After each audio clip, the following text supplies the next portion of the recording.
नमस्कार। स्वस्थ देश कार्यक्रम में आपका स्वागत है। आज पूरा विश्व कोरोना वायरस स्पेसिफिक बात करें तो कोविड-19 महामारी से ग्रस्त है और जैसे जैसे समय निकला जा रहा है इसके बारे में अपन को ज्ञान बढ़ता जा रहा है कि किस तरीके से फैलता है, क्या क्या इसके अंदर चेंजेस आए हैं, क्या क्या उसके लक्षण के अंदर चेंजेस आए हैं, ट्रीटमेंट प्रोटोकॉल के अंदर चेंजेस आए हैं और आज बहुत सारी पॉलिसी समय के हिसाब से बदलती जा रही है क्योंकि बीमारी नई है और नए लक्षण आते हैं, नए तरीके पता चलते हैं और जैसे जैसे स्टडीज़ हो रही हैं आज अपन कोविड-19 के बारे में काफ़ी ज़्यादा चीज़ें पता कर चुके हैं। इसी विषय पर चर्चा करने के लिए कि आज कोविड-19 का क्या स्टेटस है, हमारे बीच मौजूद हैं डॉक्टर जयदीप डोगरा जो कि प्रिंसिपल CMO CGHS में कार्यरत हैं। डॉक्टर जयदीप, आपका बहुत बहुत स्वागत है। नमस्कार। ये नई बीमारी है, पिछले अपने मान के चलते हैं कि 8 महीने के अंदर अंदर की बीमारी है ये, और जब शुरू के अंदर आई थी तो लोगों ने समझा कि जैसे साधारण वायरल इन्फेक्शन होता है इसी तरीके का एक कोविड-19 वायरस है। पर जैसे जैसे समय निकलता गया अपने को इसके लक्षण के बारे में, स्प्रेड के बारे में कई चीज़ें बदलती जाने लगी। सिंपल वायरल इन्फेक्शन अपन मान के चलते थे कि रेस्पिरेटरी ट्रैक्ट से आता था और जाता था, पर इसमें और कोविड-19 में थोड़ा बहुत स्प्रेड को लेके चेंजेस आने लगे। तो सबसे पहले मैं ये चीज़ पूछना चाहूँगा कि जो स्प्रेड ऑफ कोविड-19 वायरस है वो किस तरीके से होता है, और जो साधारण जो अपन जिनको वायरल इलनेसेस मानते हैं, जो रेस्पिरेटरी ट्रैक्ट की, इन्फ्लुएंजा की सिंपल बात करें, सिंपल वायरल इन्फेक्शन, उनमें और इसमें क्या डिफरेंस आने लगा कि ये बीमारी एक महामारी का रूप ले गई? एक्चुअली क्या हुआ कि जब दिसंबर 2019 में वुहान में इसका आउटब्रेक हुआ तो वहाँ पर जो इंटरनेशनल ट्रैवलर्स थे जो वहाँ बिजनेस के पर्पस से या एजुकेशन के पर्पस से या टूरिस्ट के पर्पस से वहाँ गए हुए थे, वो इस बीमारी को अपने साथ अपनी अपनी कंट्रीज़ में ले गए और वहाँ पर क्या हुआ कि इसका स्प्रेड हो गया। अब ये इतना ज़्यादा जल्दी इसकी इन्फेक्टिविटी इतनी ज़्यादा है कि ये 3 महीने में 11 मार्च को 2020 में इसका WHO ने इसको ग्लोबल पेंडेमिक घोषित कर दिया।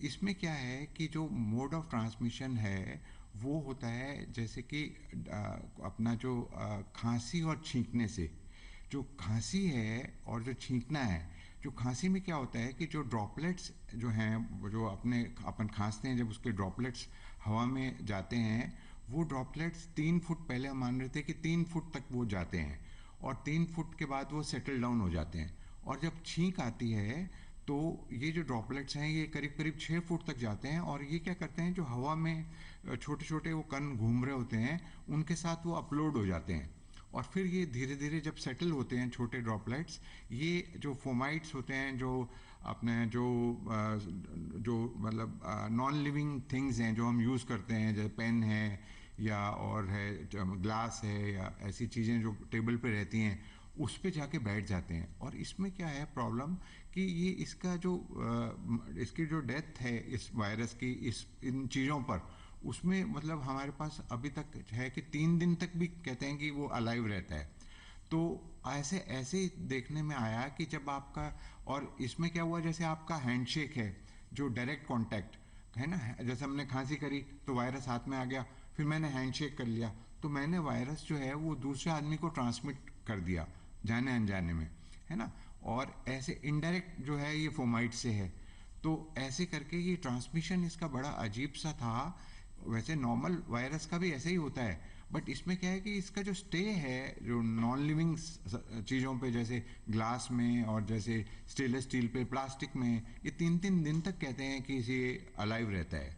तो ये जो आपने बताया, जो नॉर्मल वायरस किसी भी सरफेस पे आते हैं वो थोड़े टाइम बाद उनकी डेड हो जाते हैं वो, पर ये इसकी वायरस की जो लाइफ, जो डिफरेंस आया वो ये आया कि जो खास तौर पे अगर मेटल की बात करें या प्लास्टिक की बात करें तो उसमें 3 दिन तक करीब डॉक्यूमेंट होने लगा कि ये वायरस वहाँ पे भी जिंदा रह सकता है। और जब उस सरफेस पे जहाँ पे आपकी ड्रॉपलेट गिरी है या जिस पॉजिटिव पेशेंट की अगर वहाँ पे गिरी है और वो आदमी टच करता है तो अपनी जो तीनों एंट्री पॉइंट्स, माउथ, नोज और आईज, तीनों से अगर अंदर जाए, एक चीज को लेके आया कि ये जो एंट्री पॉइंट्स को लेके लोगों को बड़ा मन में भय लगने लगा कि मैंने ये खाना खा लिया, क्या खाना खाने से भी ये पेट में जाने के बाद इन्फेक्ट कर सकता है या केवल ये रेस्पिरेटरी ट्रैक्ट में जाके इन्फेक्ट करता है? एक्चुअली क्या है कि ह्यूमन में एक फ्यूसिन नाम का एक प्रोटीन होता है जो नोज में, स्लाइवरी ग्लैंड्स में, माउथ में और रेस्पिरेटरी ट्रैक्ट में, यहाँ पर इसका कंसंट्रेशन ज़्यादा होता है, जिससे क्या होता है कि जो वायरस है इसी पॉइंट पे एंटर करता है बॉडी में। तो ज़्यादा चांसेस यही रहते हैं कि जो रेस्पिरेटरी पोर्शन है बॉडी का, वहाँ से एंट्री है, ये फ्यूसिन इसको हेल्प करता है बॉडी में एंटर, सेल में एंटर करने के लिए।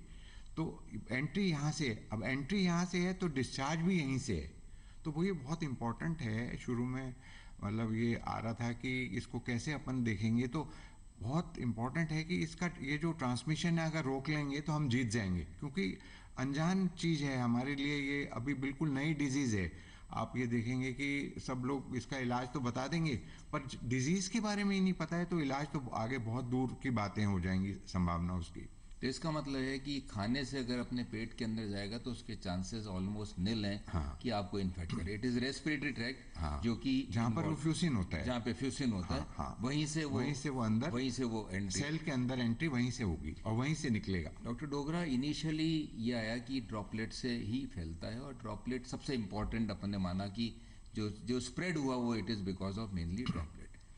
फिर धीरे धीरे कॉन्सेप्ट ये भी आया कि ये एयर बॉर्न भी है, साथ साथ के अंदर एयर के अंदर भी स्प्रेड रहता है। तो नॉर्मली क्योंकि व्यक्ति घूमता है, वॉक करने पे भी जाता है और उसको लगता है कि मेरे आगे 4 जने भी चल रहे हैं, तो खुले एनवायरनमेंट में या जैसे अपन अभी एक क्लोज्ड एनवायरनमेंट में बैठे हुए हैं, दोनों में स्प्रेड में कितना डिफरेंस मानते हैं? सिंपल एयर के अंदर भी थोड़े समय तो रहता ही है, एक व्यक्ति खुले में घूम रहा है और एक व्यक्ति क्लोज सरफेस में है, कार के अंदर है, रूम है, एसी है, क्लोज्ड है, कहाँ ज़्यादा स्प्रेड होने के, या मैं टेक्निकल बात करूँ वायरल लोड ज़्यादा होने के चांसेस हैं? वायरल लोड इसमें क्या है कि जब अपन क्लोज्ड एनवायरनमेंट में होंगे, जैसे कि सबसे पहले ये मॉल्स की वजह से ज़्यादा फैला होगा, क्योंकि मॉल्स में क्या होता है, क्लोज्ड एनवायरनमेंट है और एसीज हैं, एसी लगे, तो एसी लगे हुए हैं, वो एयर को सर्कुलेट करते हैं, उसी एयर को सर्कुलेट करते हैं। और उस टाइम पता नहीं था तो एंटीवायरल शील्ड्स एसीज में नहीं लगी हुई हैं, अब लग गई हैं शायद मॉल्स में, उन ऐसी हिदायतें दी गई हैं कि वो शील्ड्स लगानी है जिससे कि वायरस वहीं ट्रैप हो जाए। तो ये मॉल से ही स्प्रेड हुआ होगा, तभी ये इतनी जल्दी जल्दी स्प्रेड हो गया। तो क्लोज एनवायरनमेंट आप में मानते हो, स्पेशली एसी चांसेस रहेंगे। तो व्यक्ति को अगर किसी से मिलना भी है तो वो कोशिश करे कि खुले एनवायरनमेंट के अंदर ही रहे, वहाँ पे स्प्रेड होने के चांसेस कम रहे। जहाँ तक हो सके मैं ये कहना चाहूँगा, अभी आगे और अपन चलेंगे इस पर डिस्कशन करेंगे, कि मिलना जब तक बहुत ही ज़्यादा ज़रूरी ना हो, मतलब मैं तो पेशेंट्स को भी ये बोलता हूँ कि जब तक आपका ज़रूरी, बहुत ज़्यादा ज़रूरी नहीं, मतलब गवर्नमेंट ने भी ये पॉलिसी लगाई कि 3 महीने तक उन्होंने कहा कि दवाई परचेज कर लो, हमारी डिस्पेंसरीज खुली हैं, बट फिर भी उन्होंने कहा कि आप जाओगे वहाँ क्राउडिंग होगी, वहाँ से आप ले लोगे या आप दे जाओगे। तो मतलब गवर्नमेंट इटसेल्फ, मतलब खर्चा करने वाली बात है, बहुत बड़ा ये फाइनेंशियल लोड होगा गवर्नमेंट पे, बट उन्होंने ये कहा कि मत आप क्राउडिंग करो और मत क्लोज स्पेसेस में जाओ।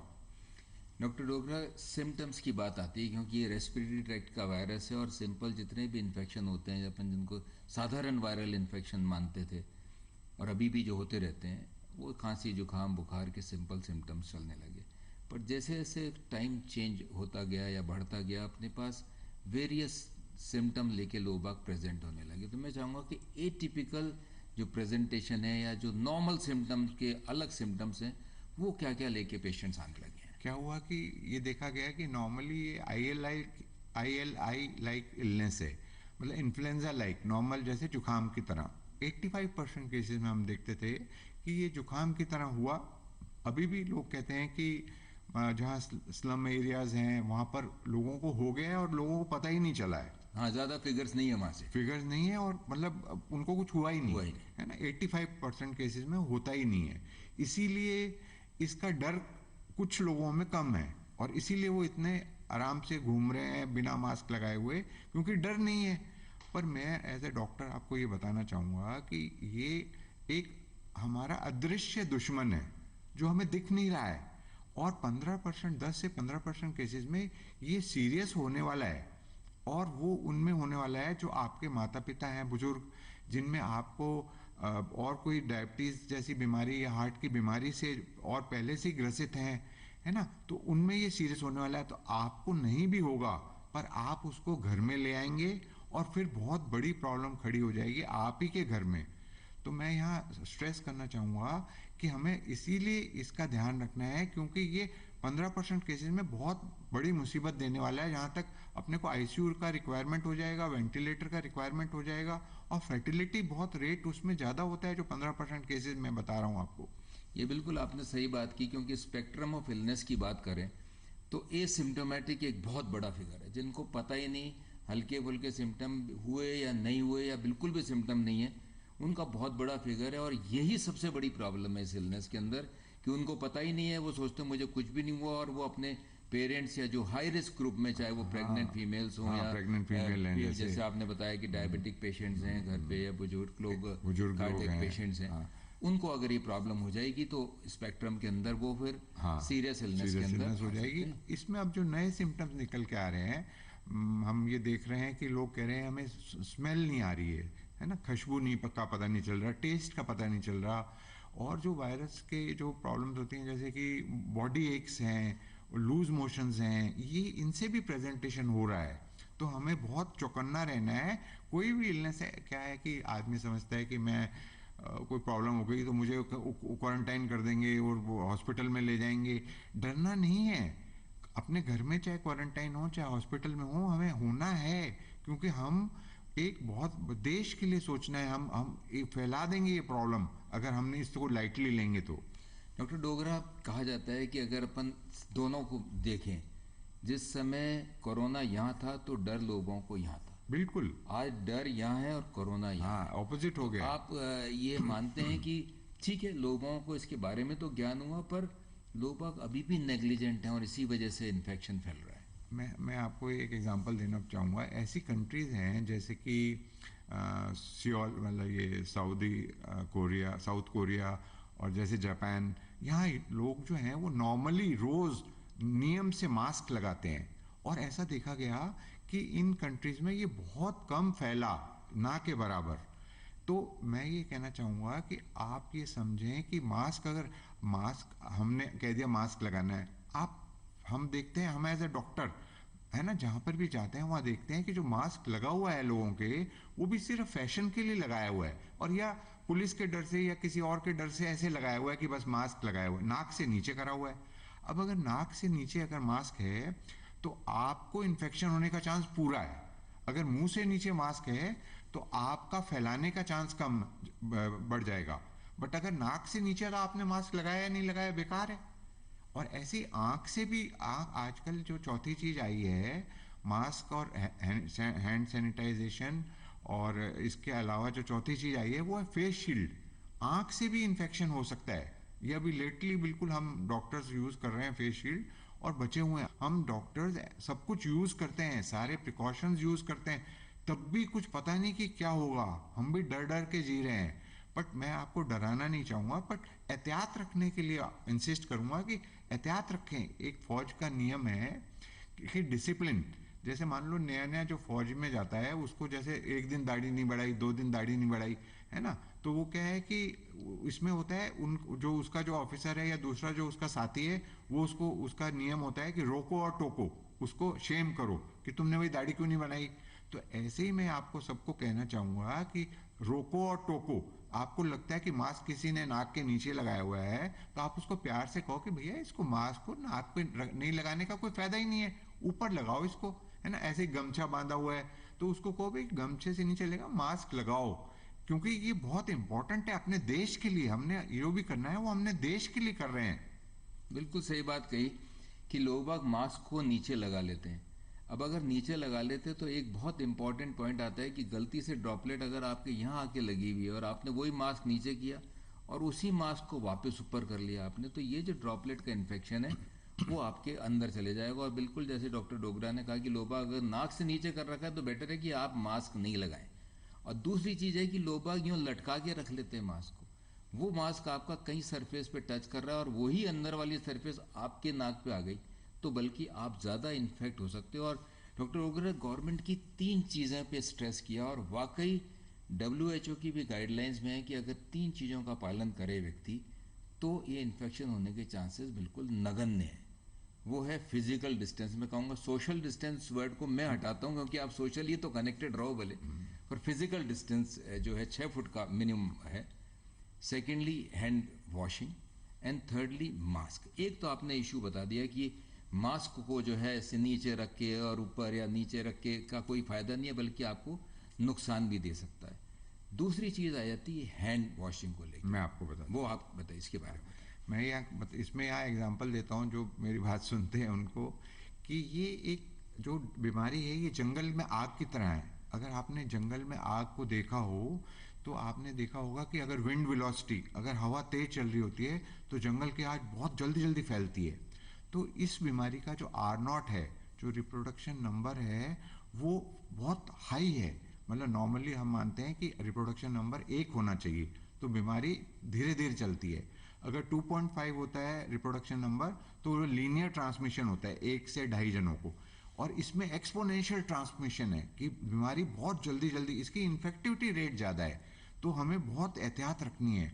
तो जो जंगल में आग लगती है उसमें क्या करते हैं कि उसके जो अराउंड जो पेड़ होते हैं जहाँ आग का हो रहा होता है, उससे थोड़ी दूर पे हम पेड़ काट के एक ऐसा एरिया बना देते हैं जिसको हम कोरोना की भाषा में सोशल डिस्टेंसिंग बोलेंगे। और जो पेड़ उसके बाद हरे पेड़ हैं जिनमें आग फिर भी फैल सकती है हवा की वजह से, उसमें वो एक केमिकल का स्प्रे कर देते हैं जिससे कि वो आग वहां पर ना पहुंचे। तो उसको मैं इक्वेट करता हूं जैसे कि हम हैंड सैनिटाइज करते हैं। और हैंड सैनिटाइजेशन से भी बेटर है कि इसको हम सोप एंड वाटर से वॉश करें। हम 15 सेकेंड 18 सेकेंड तक सोप एंड वाटर से हैंड को वॉश करें। सोप एक्चुअली वायरस को किल कर देता है, और जो सैनिटाइजर है वो अगर उसमें 75 से 80% अगर अल्कोहल बेस नहीं होगा तो सिर्फ वो खुशबू वाला ही है उसका। क्योंकि सैनिटाइजर यूज में आया तो जो बिजनेस हाउसेस थे उन्होंने सैनिटाइजर बनाना शुरू कर दिया। तो सैनिटाइजर में जो अगर 80% अल्कोहल का कंटेंट नहीं है तो वायरस को वो बहुत मुश्किल से मारेगा। इसके अलावा क्योंकि वो सैनिटाइजर है, उसका कोई केमिकल रिएक्शन हाथ पे होगा अगर हम ज़्यादा यूज़ करेंगे। तो मैं हमेशा कहूँगा कि सबसे सस्ता सुंदर टिकाऊ इलाज है जो अपन सोप एंड वाटर से हाथ को धोएं बार बार। तो ये जो चीज़ें हैं, और सोशल डिस्टेंसिंग बताया कि 6, पहले 3 फुट का कह रहे थे, अब 6 फुट मानते हैं हम कि अगर थोड़ा सा आपने और एहतियात रखना है तो 6 फुट। और ऐसे ही अगर सब कुछ प्रिकॉशन रहे और 45 मिनट तक अगर किसी आदमी के साथ रहेंगे और वो पॉजिटिव होगा तो इन सब चीज़ों के बावजूद भी हमारा बचना बड़ा मुश्किल हो जाएगा, हम इन्फेक्शन को अपने साथ कैरी कर लेंगे। बिल्कुल सही बात है कि आप कोशिश ये करें कि अगर किसी व्यक्ति से मिलना भी पड़ता है आपको, तो उसको जल्दी से जल्दी आप उसका काम उससे करें और उसको विदा करें। 10 अपना टारगेट तो 10 मिनट के अंदर अंदर की कोशिश करें, और 45 मिनट्स का बिल्कुल सही कहा कि जितना ज़्यादा टाइम अगर कर देखें तो जितना टाइम अगर किसी व्यक्ति की पॉजिटिव के साथ रहते, पॉजिटिव पता नहीं आपको, जो थर्मल स्क्रीनिंग जो हो रही है अब वो उसकी कोई वैल्यू नहीं रही। थर्मल स्क्रीनिंग ठीक है होनी चाहिए, फीवर किसी के है उस व्यक्ति को उस प्रीमिसेस में नहीं आना चाहिए, क्योंकि जब स्प्रेड कम्युनिटी होता है तो ये मान के चलते हैं कोई भी फीवर है तो कोरोना हो सकता है। डॉक्टर डोगरा, ये तो बात को लेके हो गई, सिम्टम्स की बात आ गई, अब बात आती है डायग्नोसिस को लेके। और डायग्नोसिस की लोगों को ये भी हो गया कि सलाइवा या सिंपल अपने नेजोफेरिंजल स्वैब लेके और दोनों ओरोफेरिंजल लेके अपन जांच करते हैं, पर वहाँ लोगों को तकलीफ होने लगी। जब वो पेशेंट डॉक्टर के पास जाता है, डॉक्टर उसका टेस्ट कराता है, भले पॉजिटिव आ गई तो क्लियर हो गया, पर नेगेटिव वैल्यू के बाद भी डॉक्टर कहता नहीं साहब मेरे को फिर भी सस्पिशन है, आप एडमिट हो जाओ या दोबारा मैं आपका टेस्ट कराऊंगा। तो अगर टेक्निकल टर्म्स में बात करें, ये जो टेस्ट जो है 100% बताता है या सही नहीं बताता शुरू? इसमें जो सबसे ज़्यादा जो कन्फर्मेटिव टेस्ट है जिसकी सेंसिटिविटी बहुत अच्छी है वो है रिवर्स ट्रांसक्रिप्टेज PCR टेस्ट। ये 7 दिन के अंदर अगर अपन करते हैं तो इसमें ये पकड़ लेता है जल्दी सबसे बीमारी को। अब ये क्या है कि इसमें अगर जो आजकल जो जल्दी वाले टेस्ट डेवलप हुए हैं, क्योंकि बीमारी नहीं है तो जल्दी जल्दी लोगों ने उसकी चीज़ें भी डेवलप करी हैं। और वो जल्दी जो एंटीजन टेस्ट है, जैसे पेपर ब्लॉट एंटीजन टेस्ट है ना, या एंटीबॉडी टेस्ट है, वो जो एंटीजन टेस्ट है वो 20 मिनट से आधे घंटे में आपको रिपोर्ट तो दे देता है, पर उसमें नेगेटिव मतलब आपका फॉल्स पॉजिटिव और फॉल्स नेगेटिव दोनों चीज़ें बहुत कॉमन है। तो हम बड़ी दुविधा, हम अच्छा सिम्टम्स हम देख रहे हैं कि कोविड के हैं और वो नेगेटिव आ रहा है, तो एज ए डॉक्टर हम, क्योंकि इसमें क्या है कि हैप्पी हाइपोक्सिया भी एक थ्योरी है कि हम जो है वो आदमी बिल्कुल खुश है, नॉर्मल सोया और सुबह वो तो उसका पता ही नहीं, वो तो चला गया ऊपर। अब अगर ऐसी सिचुएशन में हम हमारे पास सिम्टम्स हैं और पेशेंट को हम मतलब क्लिनिकली हम, क्योंकि आज भी क्लिनिकली जो डायग्नोसिस है वो सबसे इम्पोर्टेंट है। टेस्ट हम उसके बाद उसको लक्षण से मिला के टेस्ट को हम उसका डायग्नोसिस फाइनल करते हैं।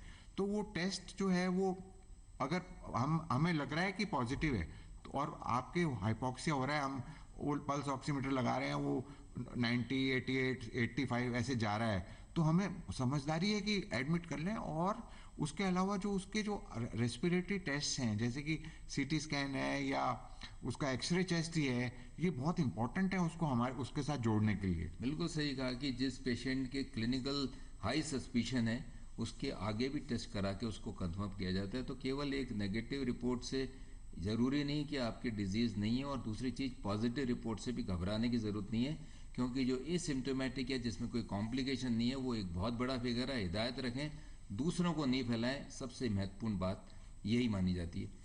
जब भी पेशेंट की बात आती है तो आपने बता दिया कि ये इन्फेक्शन लंग्स का है, और लंग्स में इन्फेक्शन मतलब लोगों को लगता है निमोनिया होगा, ख़राब होगा, पर बहुत सारे पेशेंट्स के अंदर अपन ने सडन डेथ भी देखी, और ख़ास तौर पे वो ग्रुप जो ऑलरेडी हाई रिस्क, जैसे आपने शुरू में बताया कि ऑलरेडी हार्ट पेशेंट्स हैं। तो ये जो वायरस है ये लंग्स के अलावा किन किन ऑर्गन को अफेक्ट कर सकता है जो कि तकलीफ में किसी व्यक्ति को डाल सकते हैं? यहाँ मैं शेयर करना चाहूँगा कि मेरा जो ओरिजिनल आइडिया है इसमें वो ये है कि एक्चुअली क्या कर रहा है, ये वायरस आपकी बॉडी की इम्यूनिटी को तोड़ रहा है। और जब बॉडी की इम्यूनिटी टूटती है तो अगर आपने आपके अंदर क्लेमाइडिया नाम का एक ऑर्गेनिज्म, बैक्टीरिया, अगर वो पहले से आपके डोरमेंट स्टेज पे बैठा हुआ है तो वो एक्टिवेट हो जाता है। और मेरी ऐसी वो रिसर्च है कि जो क्लेमाइडिया है वो आपका थ्रोम्बोसिस करता है। क्योंकि ये बहुत इंपॉर्टेंट बात आपने पूछी, क्योंकि क्या हुआ कि जब वेंटिलेटर्स यूज हुए, सांस की तकलीफ हुई, तो नॉर्मल है कि डॉक्टर क्या करेगा, वेंटिलेटर यूज करेगा।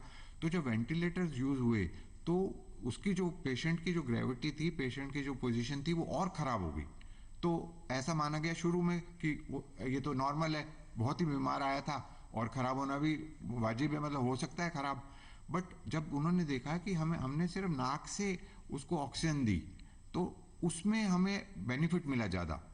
तो थ्रोम्बोसिस वाला जब, और इसके जब पोस्टमार्टम हुए, क्योंकि पोस्टमार्टम भी जो अभी अर्ली डिजीज है, मतलब अभी नई नई डिजीज है, तो पोस्टमार्टम भी अभी हुए, तो पोस्टमार्टम में इन्होंने देखा कि जो आर्टरीज हैं वो ब्लॉक थी। तो मेरा ऐसा मानना है कि उस वायरस के साथ अगर कोई कीटाणु क्लेमाइडिया नाम का पहले से ही अंदर बैठा हो तो वो थ्रोम्बोसिस में हेल्प करता है, और इसीलिए एजिथ्रोमाइसिन जो उस कीटाणु की जो दवाई है वो काम करती है उसमें। और कुछ चीज़ें ऐसी भी और भी मिली, जैसे कि सीआरपी रेज्ड है ना, तो सीआरपी रेज्ड वायरस में नहीं होता, या जो अपना न्यूट्रोफिल्स हैं जो बॉडी के डिफेंस सेल्स हैं वो रेज्ड हैं, तो वो बैक्टीरियल इंडिकेशन है। ये मतलब बहुत इंपॉर्टेंट बात डॉक्टर डोगरा ने कही कि ये इन्फेक्शन होने की वजह से आपकी इम्यूनिटी कम होती है और दूसरे इन्फेक्शंस का बढ़ना या कॉम्प्लिकेशन होने के ज़्यादा चांसेस रहते हैं। उसमें खास तौर पे क्लॉटिंग प्रॉब्लम्स देखी, जिसकी वजह से लोगों के लंग और हार्ट के अंदर क्लॉट होने की वजह से एकदम प्रॉब्लम होने लगी। अंत में मैं चाहूँगा मैसेज के रूप में कि इसके प्रिवेंशन के रूप में शॉर्ट में मैसेज क्या देना चाहेंगे? एक्चुअली मैं यहाँ आपको स्ट्रेस करना चाहूँगा कि नई बीमारी है ना, तो और ख़तरनाक बीमारी है 15% लोगों के लिए, तो डरना नहीं है, ठीक है, बट एहतियात रखनी है, प्रिकॉशन रखनी है। और उस प्रिकॉशन में सबसे इम्पॉर्टेंट है सोशल डिस्टेंसिंग। हमने जहाँ पर भी आप जाएंगे, बाहर शॉपिंग करने जाएंगे, जाना ही पड़ेगा, तो हम अपना डिस्टेंस हर दूसरे आदमी से 6 फुट का डिस्टेंस जरूर रखेंगे। मास्क पहन के जाएंगे, मास्क को ठीक से पहनेंगे और ठीक से डिस्ट्रॉय करेंगे। आप देखेंगे सड़कों पे मास्क ऐसे यूज करके ऐसे फेंके हुए, ठीक से ही डिस्ट्रॉय भी करना है उस मास्क को, है ना, उसको जिस जगह पे डालना है वहीं यूज डालना है उसको। और हाथ वॉश करेंगे, हैंड सैनिटाइजेशन का बहुत बड़ा रोल है। और अभी नया जो है वो फेशियल शील्ड, वो शील्ड आपको अगर लगाएंगे, ट्रांसपेरेंट शील्ड, तो आपका बहुत बड़ा बचाव होगा। डॉक्टरों में जो बचाव हो रहा है वो शील्ड की वजह से कह रहे हैं ज़्यादा है। बहुत इंपॉर्टेंट बात डॉक्टर डोगरा ने कही। डॉक्टर डोगरा आप आए और इतनी महत्वपूर्ण जानकारी दी, इसके लिए धन्यवाद। नमस्कार।